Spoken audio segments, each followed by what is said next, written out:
all these movements, not to get deep, all these movements probably started, not even the 60s. All this shit started in 1945. That's when America just fucking lost its mind. It was after that Second World War. Think about it.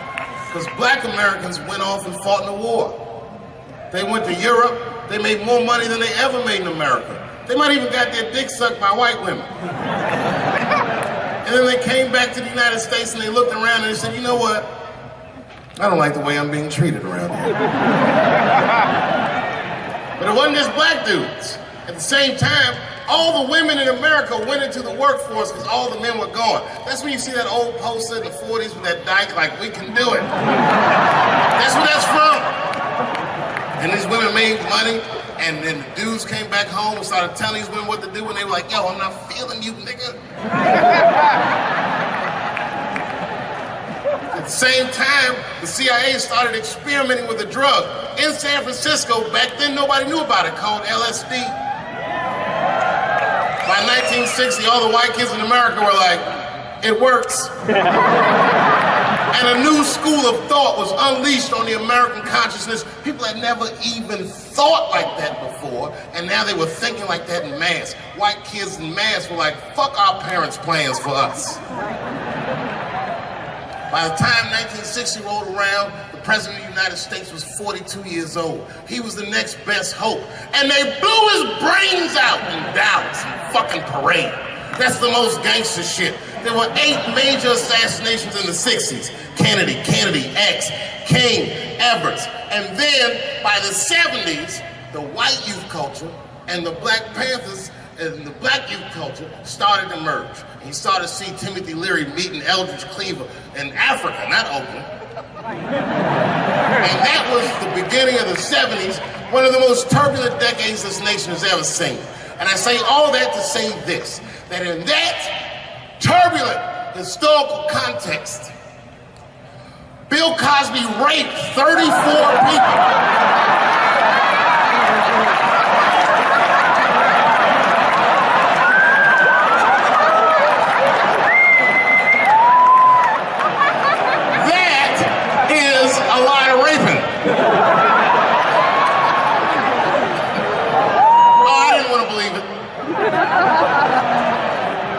Every time I turned on the TV, I saw another old woman describing one of these antique rapes.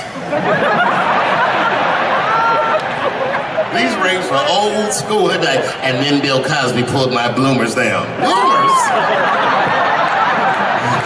I saw him peering through me through a large cloud of vagina hair. Vagina hair? I've seen that in years.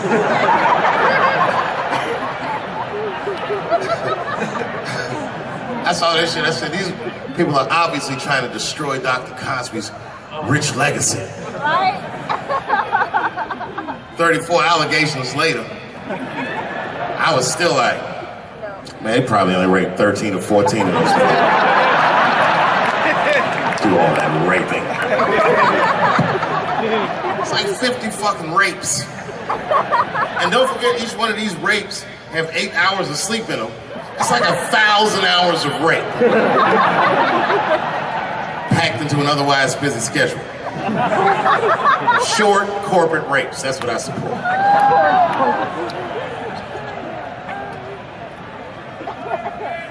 Why would they sleep? That's what I don't understand. Why is Bill Cosby making all these girls sleep? Like, look, man, I'm not even as famous as Bill Cosby was, but I know 20 girls I could call right now and be like, yo, come to my place for a drink, and I'm gonna put something in it, and you're gonna fall asleep, and I'm gonna fuck you while you're sleeping. And they'd be like, cool, nigga, cool.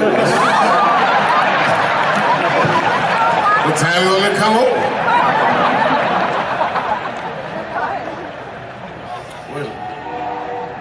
Is that a train here, that train?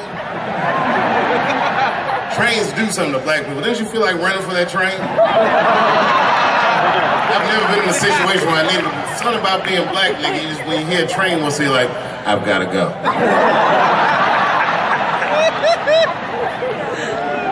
Just want to run away. No, man, for real, it's not comfortable like it used to be. I don't know how transgender people beat black people in the discrimination Olympics. if the cops shot this many trannies, you'd be like, it's a goddamn conspiracy. Right.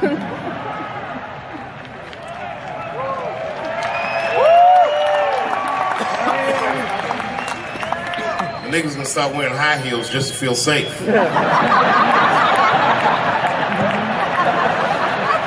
Problem, officer? Was my bag and purse all matched? Is there a problem?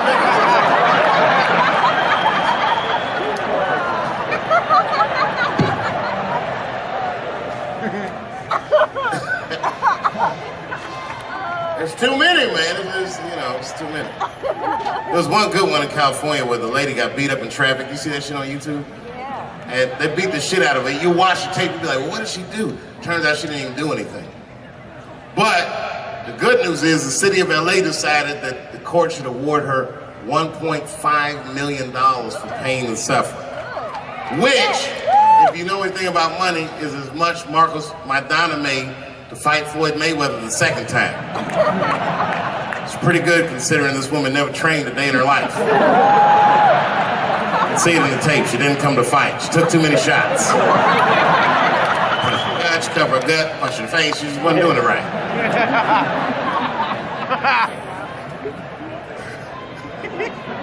What?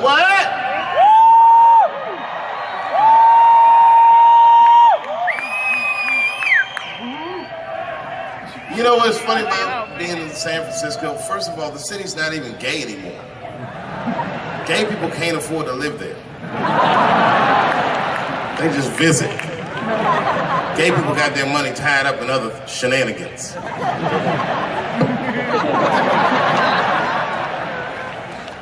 Where you from, bro? Where? Canada? Well, all right, you can get off the watch list. You know, America has a racial hot seat, which belongs to black Americans, but I know you sat in it for a while. I can honestly say Arabs and Mexicans sat in that seat. And we, the black Americans, would like to thank you both for your sacrifice and your struggle. Everybody goes through something, but at least I can leave my backpack someplace. If you leave your backpack, you got 20 minutes to find that shit before they send a robot to blow your luggage up. Don't you remember San Francisco when that motherfucking tiger jumped out of the cage and bit those people up? And San Francisco is so gay, the whole city blamed the tiger. No, they blamed the victims. They didn't even say shit about the tiger. They said these people were teasing that tiger. That's irrelevant. Tiger should not be able to jump out of the cage and kill people at the zoo. They said that that tiger chased one of his victims 400 yards. Listen, you know how fucking fast you have to run to outrun a tiger for 400 yards? Nigga probably woke up in the hospital with an NFL recruiter standing over his bed. You did good, son. You did very good. I know this isn't a good time, but I'm with the Cincinnati Bengals. Complete coincidence. I think we can tie something in and do something really big with you. One of the guys the tiger bit was Mexican, and the other two were Arabs. I said, who trained this tiger? Homeland Security, like everybody? I gave that tiger some beans. You smell those beans? You can smell that. Go get them. There's some curry.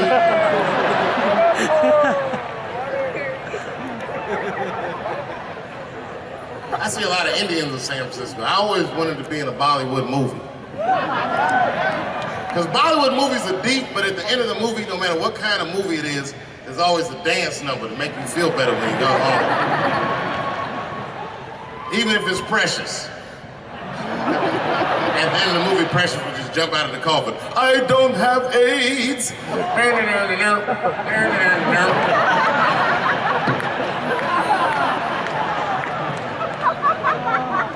You ever see Precious?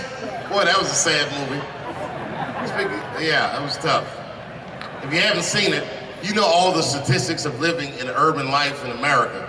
But if you could picture all those statistics happening to one person for 90 minutes, that was Precious.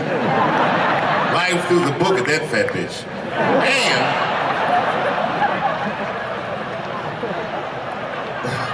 And the music haunted me. Because the music was like, you know, like, I don't know, break beats or something. If they had Eddie Vedder do the score for Precious, I'd have killed myself in the movie theater. They had some of that, like, Smashing Pumpkins. Precious was morbidly obese. She couldn't read good. She was a victim of incest, and the baby had Down syndrome. Still the first verse, nigga. You gotta see the movie.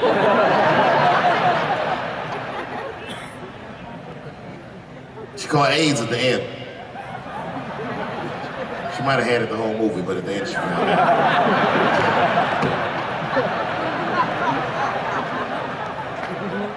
That's one way to lose weight, you know.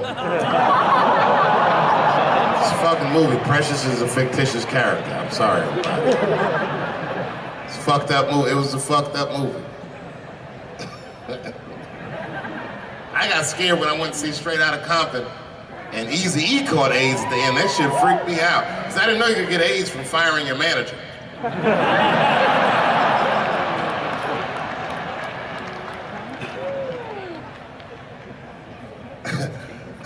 You didn't see Straight Outta Compton?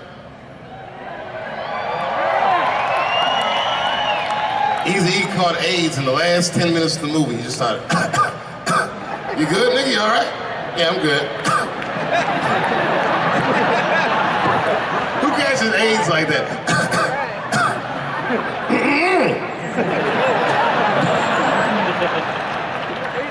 AIDS does not sound like that. It's a racking cough. And AIDS weird that a disease came out of nowhere in the 80s that doesn't kill anybody but niggas, fags, and junkies. What kind of disease hates everybody that old white people hate? I think the government hid that shit in disco balls.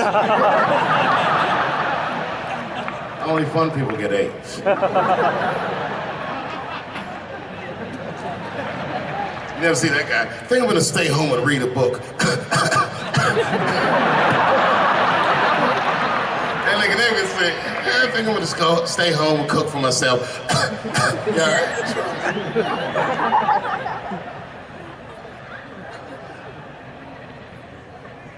Remember when Donald Sterling made that tape? Said all those bad things about black people? That tape was fucked up. But that goes to show everybody, if you get old and white and racist in America, whatever you do, don't tell your black girlfriend about that shit, because that's who made the tape. She taped everything. The tape was embarrassing. He was like, stop bringing these black guys to my games. We were all listening like, well, how you gonna have a game without us? There's gonna be a lot of bounce passes and layups in that shit. And then it turned out the black guy he was speaking of was none other than Magic Johnson, NBA legend and billionaire. Unfucking believable. Didn't even mention the fact that he had AIDS, which is the first thing I would say to my girlfriend. This guy must be very racist if AIDS is the footnote.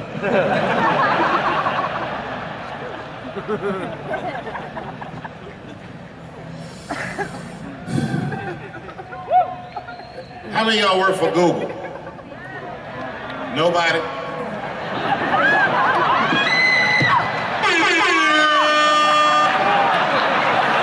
Thanks, Fuse. That air horn always pushes the joke through. You ever do something regular, but if you do it with the air horn, it sounds better. Like once I pulled my dick out at a New Year's Eve party. Real traumatic experience. I'd been drinking. It's really fucked up. I had to make all new friends. I did it on the 10 count. The motherfucker was like, 6, 5. And I was saying to myself, what if I pulled my dick out? They said 3. And then I looked down and said, oh no, it's out!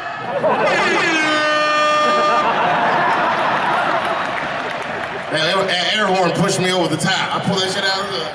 I was like, oh!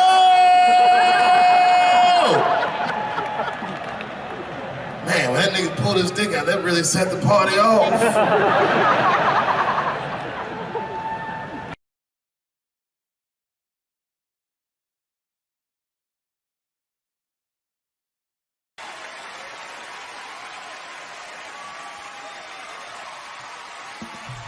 Ladies and gentlemen, Dave Chappelle.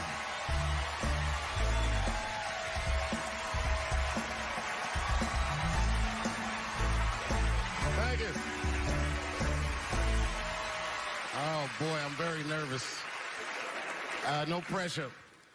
During the Civil Rights Movement, I can't read what's on the teleprompter. Some about Black America and white America. There's Black Americans and there's white Americans. We're all one America. So if you don't mind, this is not live, is it? I imagine whatever I say, you could just edit it out. Let's try it a few ways. Lou, are you in the booth? I am. All right, good. You know what, Lou? Let's just play around with it and see if we can get it right, get this clip package on, and then let me go home, all right? You got it. All right. Ready. All right, count me in. 5, 4, 3, 2, 1. Wu-Tang. I'm just with you, Lou. Let's do it again. We're gonna do it again. We'll get it right. Here we go, Dave. 5, 4, 3, 2. You know, when I was a comedian starting out in Washington, D.C., right here in this city, 1988, I'll never forget this. It was a comedy club owner that banned profanity from his comedy club. He said it offended his audience, and this was a cause of major concern for all the comedians in the circuit. And we all called a meeting, and we had the owners come, and it was the club owners, and it was the comedians. It was the classic labor dispute. The club owners laid out their case. There cannot be profanity in these clubs because that offends people. And there's a comedian who's still a good friend of mine to this day. He lives right here in Washington, D.C. He stood up and he said, he's black, I should tell you, because it's important to the story. He says, I use profanity because I live a profane lifestyle. He says, I don't have an insect infestation in my house. I have roaches.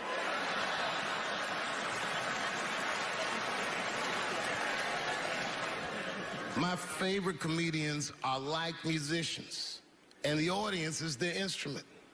And the music they make is your laughter. And that's the laughter that I scored my entire life to. So now, some of my favorite American comedic composers. Thank you. When I lose my job, I lose my man. Treat me like a dog, he called me a dog. Yes, he did. What did he call me? An old dog. Sometimes I wished I was a dog and he was a tree. When you stop and think, football's a fair sport for my people. Only sport in the world a Negro can chase a white man and 40,000 people stand up and cheer him. See, in my neighborhood, the kids have a kind of a dubious reaction to that whole Santa Claus concept. They just don't believe that a white man will ride a reindeer through Harlem after midnight. In truth, white friend, it's you that all look alike. But look at the black people around you. We're all different colors. Black walnut, burnt almond, chocolate mocha, pecan, vanilla, yellow, mellow, light, bright, and damn near white. We come from the first people on the earth. You know, the first people on the earth were black people. We the first people had thought, right? We was the first one to say, Where the am I? And how do you get to Detroit? I think maybe like 30 years ago, there was a woman that wanted to sing in it, a black lady that sang opera, that wanted to sing, what was her name? Mary Anderson, and this place was like segregated and they couldn't sing here. And here we are, like not even 50 years later, a 22-year-old black man on stage getting paid to hold his God bless America. I gotta go now. Y'all take it easy. Bye-bye.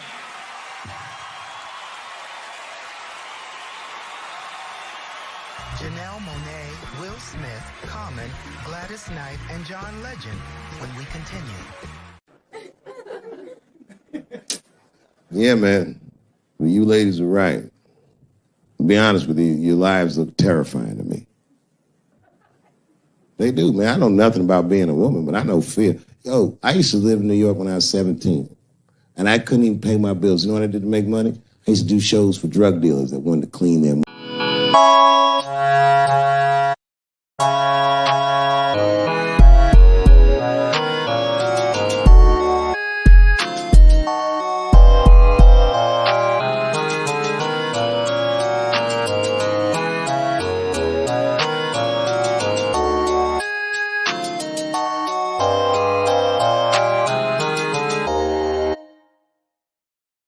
Bye.